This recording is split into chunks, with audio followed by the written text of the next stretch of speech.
Gentlemen, thank you very much for your dedicated service to our nation. And especially in these turbulent times, I thank the service members in each of your respective branches. Ms. Moore, I look forward to having you here with us every year. Thank you for the constant and effective work by you and your team at GAO. I begin by acknowledging the tragic loss of multiple U.S. service members' lives in the Middle East. Our thoughts are with them, their families, their loved ones, along with the thousands of other Americans who are serving in harm's way even as we speak. We must also acknowledge how we got here. President Trump launched airstrikes without so much as consulting with Congress. What's worse, we are given multiple explanations for why we are at war with Iran, from getting ahead of an imminent Iran strike to eliminating their nuclear capability to effecting regime change. They can't get the story straight. As Leader Schumer said, when the rationale for war keeps shifting, the strategy is missing. Moreover, just this morning, Secretary Hegseth said, we are just getting started. This lack of strategy directly increases the risk to our service members while negatively impacting military readiness. And readiness is a fleeting commodity in the military.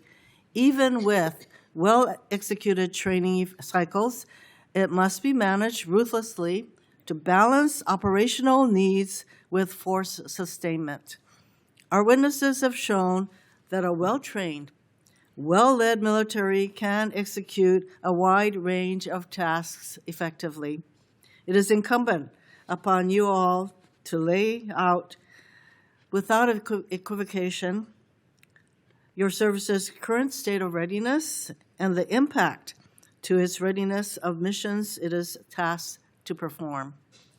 This is particularly important when planned events like ship maintenance cycles, combined training exercises, and support to combatant command exercises are disrupted.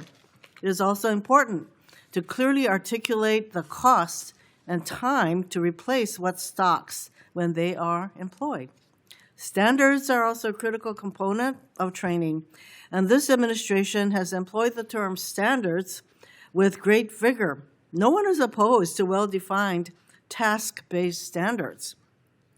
Personally, I have confidence that the uniformed leadership of the military invests itself consistently over time to set and continuously review its training standards. However, the Secretary of Defense appears to be undertaking a personal attack on women in the military, more specifically, women in close combat formations, by questioning standards.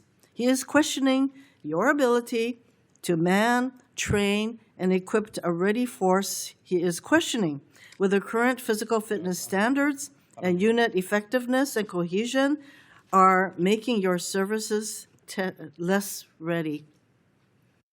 I'm very interested in your assessment in these areas. Just yesterday, we heard from the Department of Defense about their National Defense Strategy.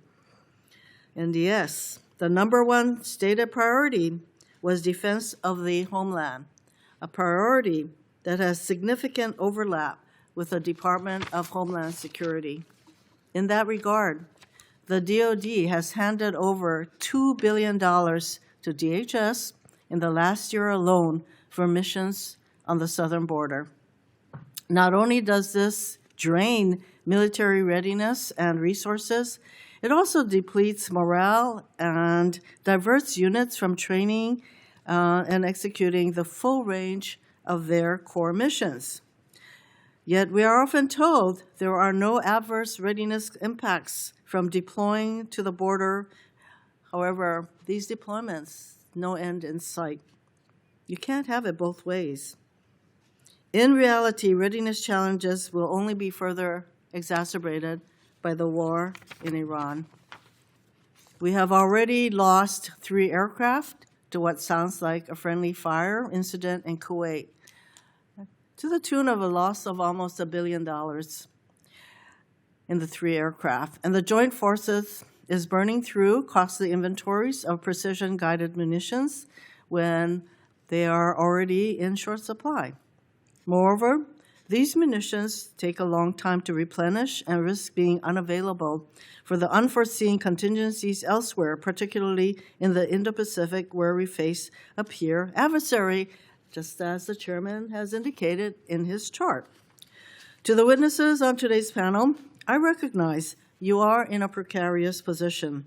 4-star generals have been fired without cause over the last year, and we have repeatedly seen this administration blur lines, using the military in ways we haven't seen before. In other words, politicizing the military. While only one of you is a repeat witness from this hearing a year ago, each of you have earned the 4 stars on your shoulders. We rely on your experience, as do the service members you lead, to candidly speak truth to power and give us your best military advice. Especially in these unprecedented times, decisions have consequences, and short-sighted decisions can have dangerous consequences, dangerous long-term consequences. Launching another war in the Middle East, improperly using the military for DHS operations on a non-reimbursable basis, these misguided policy decisions have real tangible costs on readiness and our ability to deter major adversaries like China and Russia.